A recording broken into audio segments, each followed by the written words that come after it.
अस्सलामुअलैकुम दोस्तों, मेरा नाम डॉक्टर लियसगर है और आज की इस वीडियो में हम डिस्कस करने जा रहे हैं tips and technique to get high score in aptitude test. Aptitude test चाहे वो ईकेट का टेस्ट हो चाहे वो एमडीकेट का टेस्ट हो, उसमें किस तरीके से हाई स्कोर किया जा सकता है, यानी अपनी प्रिपरेशन से ज़्यादा अच्छा स्कोर कैसे किया जा सकता है। आज की इस वीडियो में हम उसकी टिप्स एंड टेक्निक को बाकायदा डिस्कस करने जा रहे हैं। तो आज के इस लेक्चर को शुरू करने से पहले आपसे एक बार रिक्वेस्ट करेंगे कि अगर आपने अब तक हमारे इस चैनल को सब्सक्राइब नहीं किया, जो कि सिंध बोर्ड टीचिंग के नाम से है, तो काइंडली आज ही आप हमारे इस चैनल को सब्सक्राइब करें और साथ ही साथ बेल आइकन को लाजमी क्लिक करें ताकि हमारी अपलोड करदा तमाम इंपॉर्टेंट वीडियोस की नोटिफिकेशन भी आपको रिसीव हो सके। तो आइए हम स्टार्ट करते हैं tips and technique to get high score in aptitude test. Aptitude test में किस तरह जो है वो हाई स्कोर हासिल किया जा सकता है, आज की इस वीडियो में हम उसे डिस्कस करने जा रहे हैं। तो आइए हम स्टार्ट करते हैं। तो याद रखिएगा कि एप्टीट्यूड टेस्ट जब भी आप देने चाहें तो सबसे पहला आपने काम जो करना है, देखें अक्सर औकात क्या होता है, स्टूडेंट ने जो है वो पेपर दिया, इस बार आपको मालूम है ऑनलाइन टेस्ट होने जा रहा है। ऑनलाइन टेस्ट में क्या होता है, स्टूडेंट ने जैसे ही पेपर आया बस एमसीक्यू मार्क करना शुरू, भाई वन पहले का ए, दूसरे का बी, तीसरे का सी, ना सोचा ना कुछ। पहले आप कुछ सवाल को जो है वो स्किप, देखो उसमें क्या होता है, आपके सामने कंप्यूटर पे एक स्क्रीन पे एक सवाल आएगा, उसमें आपके पास एक ऑप्शन होता है कि आप चाहें तो उसको मार्क कर लें, आप चाहें तो उसको क्या करें, स्किप करें। तो मैं आपको मशवरा दूंगा कि अगर आपके पास स्किप का ऑप्शन है तो पहले आप असेस कर लें, assess the level of aptitude test, क्योंकि एप्टीट्यूड टेस्ट जो है वो हर साल एक जैसा नहीं होता। एप्टीट्यूड टेस्ट जो है वो हर साल अलग अलग तरह का होता है। हर शिफ्ट का जो है वो, इस बार तो शिफ्ट का सीन भी है, तो शिफ्ट में भी जो है वो थोड़ी बहुत रद्दोबदल होती है। तो आपने सबसे पहले जो करना है, assess the level of aptitude test. भाई एप्टीट्यूड टेस्ट का लेवल क्या। अब लेवल से मुराद क्या है, लेवल से मुराद ये है, इज इट वेरी इजी। बात वक्त क्या होता है, जैसा कि आपको मालूम है कि पीएमसी ने कहा है कि 70% एमसीक्यू जो होंगे वो रिकॉल बेस्ड एमसीक्यू होंगे, मतलब straight forward. Electron volt is a unit of straight forward, kilowatt hour is a unit of, बिल्कुल स्ट्रेट फॉरवर्ड जो है। Protein factory is ribosome, straight forward सवाल टाइप के सवाल है। तो आपको चंद सवाल से जो है वो क्या हो जाता है, आइडिया हो जाता है क्या ये टेस्ट बहुत ईजी है। बहुत इजी टेस्ट आपने देखकर, आपने क्या करना होगा, बहुत इजी टेस्ट देखकर ओवर कॉन्फिडेंस नहीं होना, अरे बच्चों वाला टेस्ट है, चल भाई, खुशी के मारे भी बाज़ वक्त बहुत सी चीज़ें गलत हो जाती है। पहले आपने अपने नर्वस सिस्टम पे जो है वो मेन चीज़ कंट्रोल रखना ज़रूरी है। पहले असेस करें क्या ये टेस्ट बहुत ईजी है, इज़ इट नॉर्मल, जैसे आपको एक्सपेक्टेड था, अंदाज़ा था, नॉर्मल है, बहुत ईजी भी नहीं है, बहुत मुश्किल भी नहीं है। इज इट डिफ़िकल्ट, आप देखेंगे कि आपने असेस किया और असेस करते हुए आपको अंदाज़ा हुआ कि ये टेस्ट क्या है, डिफिकल्ट है। तो अक्सर स्टूडेंट जो है, स्पेशली फीमेल, मैं पहले ही बता रहा हूँ, देखो डिफिकल्ट में मैंने जो तस्वीर रखी है वो फीमेल की रखी है और इजी में मैंने क्या रखी है, लड़कों की। बहुत इजी पेपर आता है तो अक्सर प्रॉब्लम लड़कों के साथ आ जाती है। वो खुशी के मारे जो होता है ना, यूफोरिया जिसे कहते हैं, खुशी के मारे जो है वो ओवर कॉन्फिडेंस के क्या हो जाते हैं, शिकार हो जाते हैं, स्पेशली बॉयज़। ईजी में मैंने बॉयज़ की तस्वीर रखी थी, लेकिन डिफिकल्ट में मैंने रख दी है लड़कियों की। लड़कियां जो होती हैं वो अक्सर जो है वो टेस्ट के मामले में, एग्जाम के हवाले से टेंशन थोड़ा सा ज़्यादा लेती हैं। तो इसमें जो वो डिफिकल्ट में क्या हो जाती है, अक्सर जो है वो सर पकड़ के क्या हो जाएंगी, बैठ जाएंगी। याद रखिएगा, सर पकड़ के बैठ गए तो वो टेस्ट आपका गया। आपने अपने नर्वस सिस्टम को कंट्रोल रखना है। असेस करो पहले, या ये टेस्ट डिफिकल्ट के बजाय it's it very difficult. Difficult बहुत ज़्यादा क्या हो जाता है, डिफिकल्ट जिसमें इंसान को जो चीज़ें फिर आ भी रही होती है वो भी फिर गलत सलत करना शुरू कर देता है। तो एक बात जहन नशीन करना है कि अगर टेस्ट बहुत आसान है तो सबके लिए है, अगर टेस्ट मुश्किल है तो सबके लिए है, और अगर टेस्ट बहुत ही मुश्किल है तो आपने हिम्मत नहीं हारनी।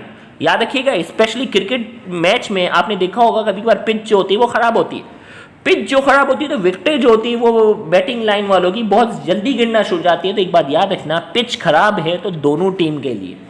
पिच बहुत आसान पिच है जिसपे छक्के चौके ज़्यादा लगते हैं, तो पिच दोनों के लिए है। तो ये बात जहन नशीन रखिएगा कि टेस्ट अगर बहुत आसान है, टेस्ट अगर बहुत मुश्किल है, टेस्ट बहुत ही ज़्यादा मुश्किल है, तो ये सबके लिए है, सिर्फ आपके लिए नहीं है। तो इसीलिए आपने घबराना नहीं है, आपने, मेरे प्यारे हम वतनों, आपने घबराना नहीं है, फेस करना चीज़ों का। तो is it very difficult, sir पकड़ के नहीं बैठना, आपने फैसला करना है कि अब आपने करना क्या है।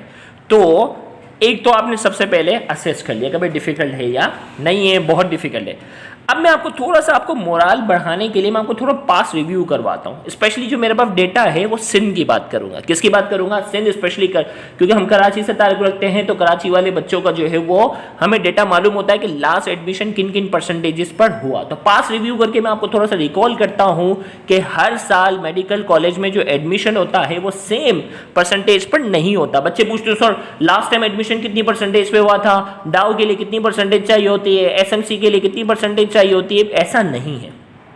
हर मेडिकल कॉलेज की हर साल की क्लोजिंग एडमिशन जो होती है वो अलग अलग होती है। तो मैं थोड़ा सा पास रिव्यू आपको थोड़ा सा करवाता हूँ। पास रिव्यू में आपको 2009 से लेकर चलता हूँ। 2009 अगर आप पास पेपर उठाते हैं तो 2009 का पेपर आपको बड़ा खतरनाक किस्म का नजर आएगा। उसमें ज़्यादातर सवाल जो हैं वो रेड स्पॉट ए लेवल के पूरे पूरे कॉपी पेस्ट करके बच्चों को दे दिए थे, जो कि अनएक्सपेक्टेड थे, बच्चों को पता भी नहीं था। इससे पहले 2009 से पहले कभी भी ऐसा नहीं हुआ कि रेड स्पॉट ए लेवल के सवाल जो है वो कॉपी पेस्ट करके जो है वो सिंध बोर्ड के बच्चों को जो है वो धड़ाम से दे दी जाए। इससे पहले कभी ऐसा नहीं हुआ, माजी में ऐसी कोई मिसाल नहीं मिलती। लेकिन 2009 जो था, पता नहीं क्या बच्चों से दुश्मनी थी कि उन्होंने अचानक से फर्स्ट टाइम ट्रेंड जो है वो डाल दिया कि रेड स्पॉट ए लेवल के एग्जैक्ट कॉपी पेस्ट करता सवाल जो है वो उन्होंने दे दिए, और वहां बच्चों में उधम मच गया। और बहुत से बच्चों के साथ क्या हुआ कि जो सिंपल सवाल थे ना वो भी कंफ्यूज हो गए गिर के। जैसे होता है ना, इसकी मिसाल मैं आपको इस तरीके से दूं कि क्रिकेट टीम है। अब क्या है कि अगर आपको opening partnership, so for example they they 50 over का मैच है जिसमें 200 रन जो है वो आपके ओपनिंग बैट्समैन ने बना लिए, 200 पे पहली विकेट गिरती है।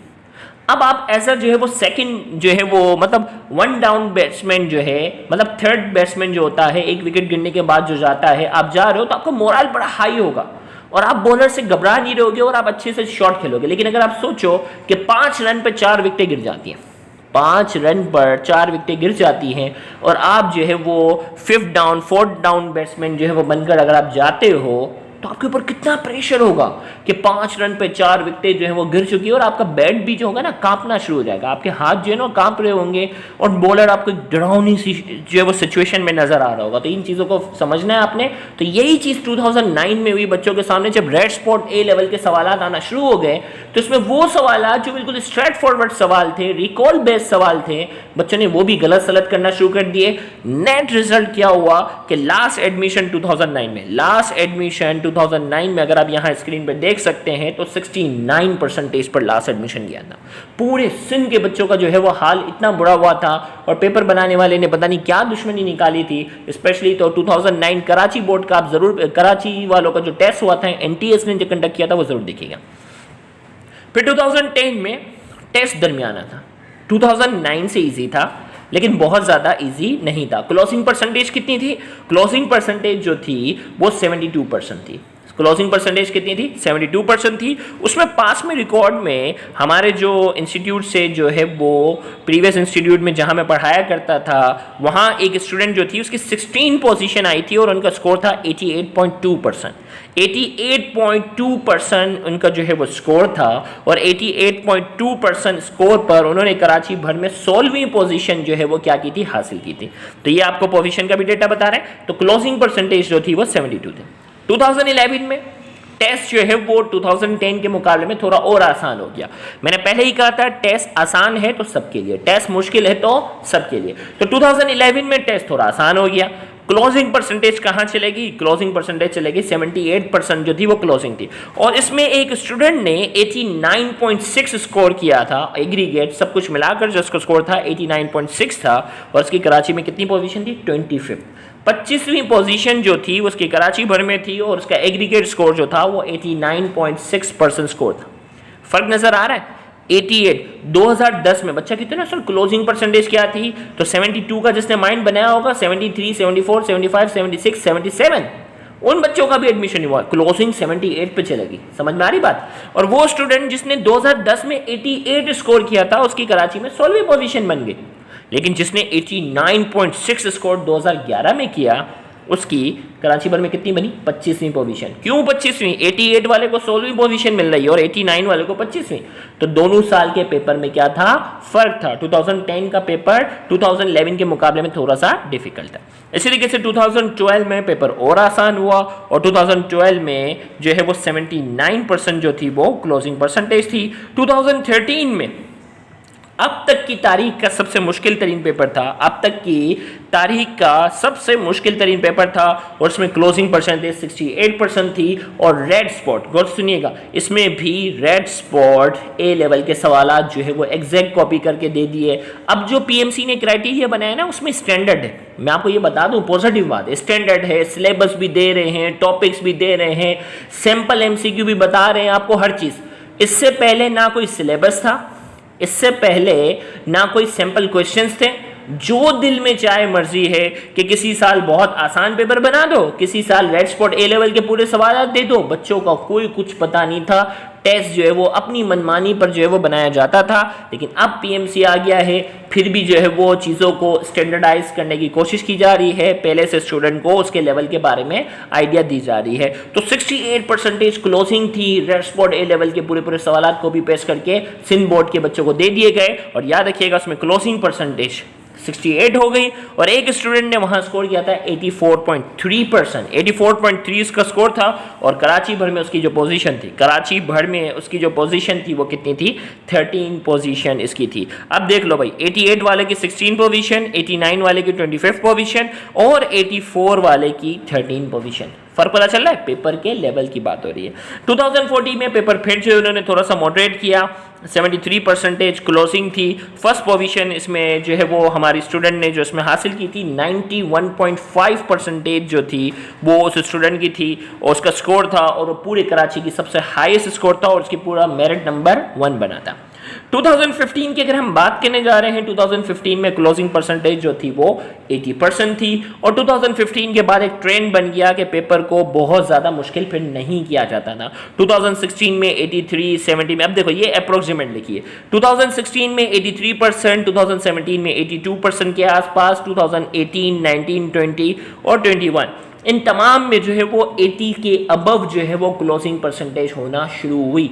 वजह ये थी कि टेस्ट को फिर बहुत ज़्यादा मुश्किल नहीं करते थे, क्योंकि जब भी रेड स्पॉट ए लेवल के और सवालात आते थे बच्चे जो है वो एहतजाज करते थे और कई ऑब्जेक्शन का उनको क्या करना था? सामना करना पड़ता था। तो इस तरीके से, और 2021 में आपको मालूम है कि पीएमसी ने जो है वो टेस्ट कंडक्ट किया था, अप्रोक्सीमेट 81 और 82% के आसपास जो है वो क्लोजिंग परसेंटेज थी। अब जो है वो हम बात करने जा रहे हैं, अब आप एंट्री टेस्ट करने जाएंगे। एंट्री टेस्ट में आपको क्या करनी पड़ेगी? सबसे पहले प्लानिंग।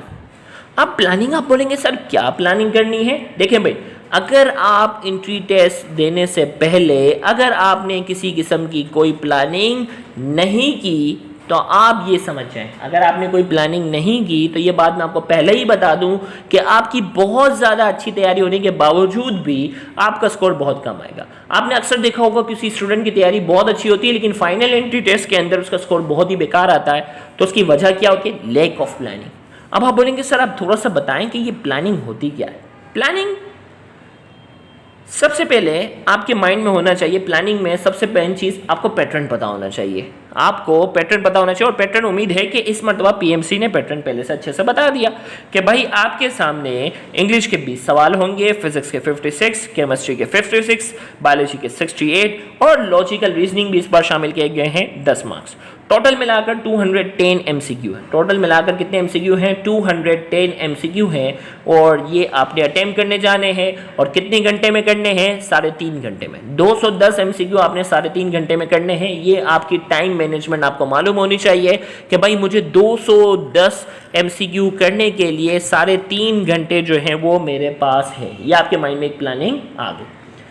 अब टाइम मैनेजमेंट, प्लानिंग का सबसे पहले हिस्सा क्या था? Time management. भाई 210 सवाल करने के लिए आपके पास 3.5 घंटे हैं इस साल।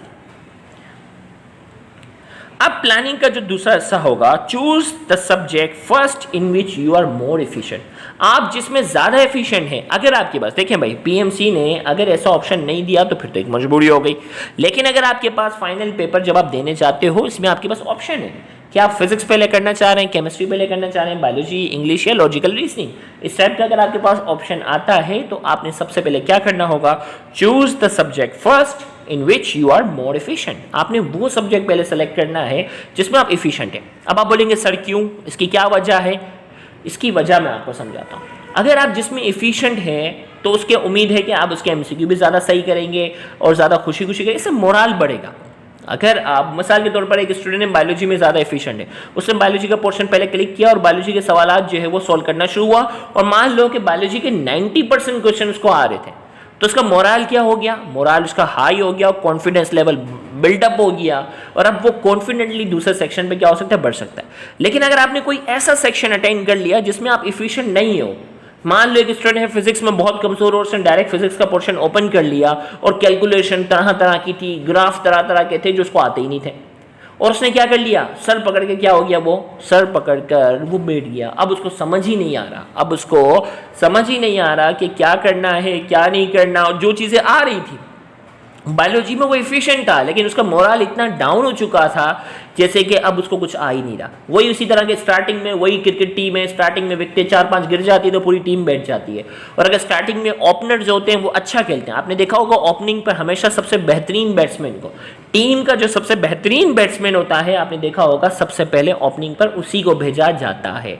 तो यही सेम मिसाल है, आपने भी प्लानिंग में यही करना है, choose the subject first in which you are more efficient. आप जिसमें ज़्यादा एफिशिएंट होंगे उसको पहले आपने सेलेक्ट करना है ताकि उसको सॉल्व करने के बाद बकिया सेक्शन से पहले आपका मोरल जो है वो हाई हो चुका हो। Next, leave the difficult question for the end to solve. अक्सर स्टूडेंट क्या करते हैं, मुश्किल क्वेश्चन होता है ना भाई, आपके पास क्वेश्चन जो आता है इसमें स्किप का ऑप्शन होता है, क्या आप उसको स्किप कर दें, उसको लास्ट में आप क्या कर सकें, स्किप कर दें और आप उसको क्या कर सकें, लास्ट में आप उसको क्या कर सकें, सॉल्व कर सकें। तो आपके पास ये ऑप्शन होता है। तो आपने जो है वो जो मुश्किल क्वेश्चन है जो आपको अभी उस वक्त समझ नहीं आ रहा, टाइम वेस्ट ना करो, स्किप कर दो, लास्ट में उसको देखेंगे। Leave the difficult question for the end to solve, ताकि उसको आखिर में आप सॉल्व कर सकें। Bring pencil and eraser for yourself. For most of the time, the examination administration only give you the ball pen. याद रखिएगा, अपनी पेंसिल, अपना इरेजर ये जो है वो लेकर जाना एहतियातन। मैं ये कंपलसरी नहीं कर रहा, एहतियातन, क्योंकि ज़्यादातर क्या होता है वो बॉल पेन वगैरह दे देते हैं। तो पेंसिल का फ़ायदा ये कि आप रफ वर्क वगैरह और कोई भी चीज़ करते हो तो पेंसिल से इरेज भी आप आसानी से कर सको। पेंसिल से बिल्कुल लाइट लिखने का भी ऑप्शन है। बॉल पेन से लिखोगे फिर उसको मिटा नहीं सकोगे। हो सकता है कि पूरे पेपर 210 सवाल करने के लिए आपको एक ही शीट दे दी जाए, एक ही शीट हो के भाई ये रफ वर्क है, आप ये कर सकते हो, इससे ज़्यादा नहीं, तो फंस गए। बॉल पेन से लिख के फिर जगह ही कम हो जाएगी। आप अगर पेंसिल लेके जाते हो और आपको मालूम पड़ता है कि वो एक ही शीट कोई दे रहे हैं जिसमें जगह कम है, तो आपने पेंसिल से वो रफ वर्क किया और पेंसिल से रफ वर्क करके आपने क्या कर दिया, जगह कम थी तो इरेजर से मिटाकर अगले क्वेश्चन के लिए आपने खुद ही जगह बना ली। नेक्स्ट आपके पास है control your nerves, do not get confuse in any condition. में याद रखिएगा, अगर आप कंफ्यूज हो गए, आपने अक्सर देखा होगा क्रिकेट टीम कंफ्यूज हुई तो वहीं पर जाकर क्या हुआ, उसके फील्डर ने कैच छोड़ना छोड़ दिया, मिस फील्डिंग होना शुरू हो गई, उसके जो है वो बॉलर ने जो है वो वाइड बॉल देना शुरू कर दी, नो बॉल देना शुरू कर दी। सेम आपके साथ भी हो जाएगा। तो अच्छी भली तैयारी आपकी ज़्यादा हो सकती है। कुछ भी हो जाए, एक बात जहन में रखना, कुछ भी हो जाए, पेपर जैसा भी हो, आपने control your nerves, do not get confuse in any condition. Confusion वाला आपने मामला अपने साथ तय कर लो, ये कसम खा लो कि पेपर कितना ही मुश्किल क्यों ना हो वो सबके लिए होगा, किसी भी हाल में आपने कंफ्यूज नहीं होना, उसका सामना करना है।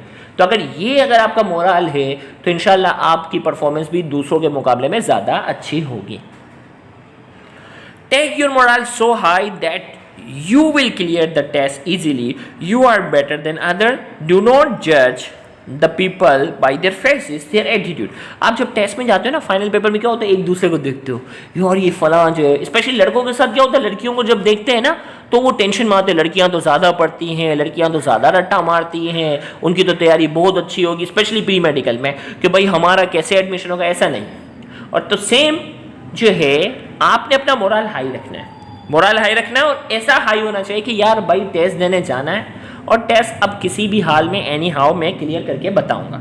You are better than other, आपकी तैयारी दूसरों से बेहतर है, दिल में ये बात हो। ये मत सोचो कि दूसरों की तैयारी आपसे अच्छी है, आप ये सोचो आपकी तैयारी दूसरों से अच्छी है। डू नॉट जज the people bye their faces, their attitude. अक्सर बर्गर फैमिली के जहाँ टेस्ट देने जाते हो ना, तो हमारी तरह जो बेचारे मिडिल क्लास वाले जो बच्चे होते हैं वो अक्सर बर्गर फैमिली के जो बच्चे होते हैं ना, हाई फाई वो देख कर ना बच्चे थोड़ा सा उनको घबरा जाते हैं, कहते हैं यार इसकी तो तैयारी बहुत अच्छी होगी है। भाई लोगों का चेहरे देखकर जो है, आप उनके एटीट्यूड देखकर, उनकी ड्रेसिंग देखकर आपने ये उनकी तैयारी का जजमेंट नहीं करना। आपके दिल में बस एक बात तय हो, you are better than other, आप दूसरों से क्या हो, बेहतर हो। आपका मोरल कुछ इस तरीके से हाई होना चाहिए, yes you can do it. दिल में बस सोचो, किसी को देखना नहीं है, yes you can do it. इस जज्बे के साथ जाओगे तो आपकी परफॉर्मेंस बहुत अच्छी होगी। एक और tip, do not study too much new things that you will not retain, study the limited things. अक्सर बच्चे क्या करते हैं, फेडरल बोर्ड की बुक भी पढ़ लूँ, पंजाब बोर्ड की बुक भी पढ़ लूँ, केपीके की बुक भी पढ़ लूँ, बलूचिस्तान की भी पढ़ लूँ, सिंध बोर्ड की भी पढ़ लो। भाई you are not a machine, आप कोई मशीन नहीं हो, कंप्यूटर नहीं हो गए। आपने जो वो हार्ड डिस्क के अंदर, मेमोरी कार्ड के अंदर आपने स्टोर करना है। भाई आपकी एक लिमिटेड कैपेसिटी है, लिमिटेड कैपेसिटी में आपने एक लिमिटेड जो है वो पढ़ना है। तो do not study too much new things. नई नई चीज़ें जो पढ़ता जाता है ना, आप यकीन करो उसके साल भी ज़ाया होते हैं। आपने ऐसे भी बच्चे देखे होंगे जो 2-2 साल से फेलियर हो रहे हैं, 2-2 साल से उनका एंट्री टेस्ट पास ही नहीं हो रहा। आप बोलेंगे सर 2 साल से पढ़ रहा होगा तो क्या तैयारी होगी। हम तो फ्रेश बच्चे हैं, चंद महीने हमें मिले इंटर के एग्ज़ाम के बाद, और इंटर के एग्ज़ाम के बाद चंद महीने पढ़ के हम देने जा रहे हैं। तो याद रखिएगा, ये जो 2-2 साल से पढ़ने वाले बच्चे हैं ना, उनकी हरकतों की वजह से वो पास नहीं हो रहे थे, तैयारी उनकी बहुत अच्छी होती है। तो ये मैं आपको बता दूं, fresh student specially, do not study too much new things. आपने जो है वो नई चीज़ें जो है वो बहुत सारी नहीं पढ़नी जिनको आप रिटेन ना रख सके। पेपर में बस इतना याद हो कि हाँ यार पढ़ा हुआ है, कहाँ पढ़ा हुआ है पता ही नहीं है। तो ऐसी कोई चीज़ भी आपने नहीं करनी। Study the limiting things, limited चीज़ों को आपने क्या करना है, लिमिटेड चीज़ों को आपने जो है वो स्टडी करना है। Do not study before few hours of aptitude test. You are judged by your aptitude. Aptitude का मतलब होता है talent, not by your memorization in aptitude. Aptitude test में भाई सवाल आपके सामने, चार ऑप्शन आपके सामने, एक चीज़ जरा भी पड़ी हुई आपकी पिक कर जाओगे। तो याद रखिएगा, do not study before few hours of aptitude test. Aptitude test से कुछ घंटे पहले भी, ये एंटर का एग्जाम नहीं है, यहाँ छापना नहीं है, यहाँ लिखना नहीं है, यहाँ तो सवाल है कौन बनेगा करोड़पति की तरह। आपने सिंपल क्या करना है, मार्क करना है। तो एक बात याद रखना, do not study before few hours of aptitude test. Aptitude test से कुछ घंटे पहले कुछ नहीं पढ़ो, रिलैक्स रहो, चाय पियो, अच्छे से खाओ पियो, जो चीज़ आपको फ्रेश कर सकती है वो करना है। यू आर जज बाय योर एप्टीट्यूड। आप अपने टैलेंट से पहचाने जाओगे कि सवाल को, सिनेरियो को आप कैसे सॉल्व करते हो, not by your memorization in aptitude test. Aptitude test में ये गलतफहमी है कि आपको मेमोराइजेशन, आपका रट्टा जितना ज़्यादा अच्छा होगा वो होगा, नहीं, आपका एप्टीट्यूड टेस्ट है। देखो अगर मेमोराइजेशन की बात हो तो 2 साल पुराना बच्चा जो होगा वो नए साल वाले बच्चे को तो आराम से बीट कर जाएगा। लेकिन आपने देखा होगा कि 2 साल वाला बच्चा फिर तीसरे साल जो है वो अक्सर फेल हो जाता है, अगर उसने अपने आप में इंप्रूवमेंट नहीं लाए, अगर उसके एटीट्यूड में, अगर उसकी परफॉर्मेंस में या उसकी प्लानिंग में अगर कोई तब्दीली नहीं आती, तो आपने अक्सर देखा होगा वो तीसरे साल भी क्या हो जाता है, फेल हो जाता है। तो आपको एक बात जहन में होनी चाहिए कि एप्टीट्यूड टेस्ट से कुछ घंटे पहले आपने स्टडी नहीं करनी। आपकी जो जजमेंट है, आपकी जो जजमेंट होगी वो आपके टैलेंट से होगी, ना कि आपकी मेमोराइजेशन से होगी। Revise all your class lecture. Revise the tips and technique of solving MCQs which was discussed in the class. आप अपने सारे लेक्चर्स को एप्टीट्यूड टेस्ट से पहले जो है वो आपने अच्छे से लेक्चर्स को क्या करना होता है, रिवाइज करना होता है। आपने tips and technique, her teacher जो होता है ना लेक्चर्स के दौरान जो है ना कोई टेक्निक भी बता देता है, बेटा ये सवाल इस तरह आया था, फलां बच्चों ने ऐसे गलती की थी, आपने नहीं करनी। तो वो जो मेन बातें हैं ना वो आपकी कॉपी में नोट डाउन होनी चाहिए। और मेन बातें कॉपी में जो नोट डाउन होगी ना, मेन बातें जो कॉपी में नोट डाउन होंगी, तो वो क्या करेंगी, वो आपको फाइनल में गलती से क्या करेंगी, बचाएंगी। और वो चीज़ें आपको किस में काम आएंगी, वो चीज़ें काम आएंगी एजुकेटेड गेस में। क्या आ जाएंगी, अगर आपने अपने टीचर्स की टिप्स एंड टेक्निक जो लेक्चर्स के दौरान उन्होंने ये बातें बताई हुई हैं, वो आपने अगर अच्छे से कॉपी में नोट डाउन की है तो वो आपकी मदद करेंगे एजुकेटेड गेस के अंदर। और एजुकेटेड गेस अक्सर जो है वो MCQ सही करने में क्या होता है, मददगार साबित होता है। और अगर ये चीज़ें नोट नहीं की, अगर आपने टिप्स एंड टेक्निक टीचर्स की याद ही नहीं की, बस आपने 6 महीने पहले कोई लेक्चर ले लिया था, अब आपको एंड टाइम पर पता ही नहीं है कि टीचर ने आपको क्या टेक्निक बताई थी। हर टीचर की अपनी एक टिप्स एंड टेक्निक होती है, अगर आपने से कोई याद नहीं की तो फाइनली जो MCQ आपको नहीं आएंगे उस पर आप एजुकेटेड गेस के बजाय आप क्या लगाएंगे, ब्लाइंड गेस करते जाएंगे। और वो ब्लाइंड गेस याद रखिएगा, ब्लाइंड गेस जो होता है वो मुश्किल से 10 MCQ में से कोई एक आध में जो है वो सही हो जाता है। ज़्यादातर ब्लाइंड गेस क्या होते हैं, गलत ही होते हैं। तो उम्मीद करते हैं कि आज की टिप्स एंड टेक्निक जो है आपके लिए कुछ ना कुछ फ़ायदेमंद होगी। मज़ीद आपके पास टिप्स एंड टेक्निक के हवाले से कोई सवाल हो तो आप इस वीडियो के नीचे कमेंट में क्या कर सकते हैं, हमसे पूछ सकते हैं। Thank you very much for your attention. तो ये प्रेजेंटेशन आप कोशिश करें अपने तमाम दोस्तों तक सेंड करें जो इस साल एप्टीट्यूड टेस्ट में अपीयर होने जा रहे हैं। Thank you very much. अल्लाह हाफिज़।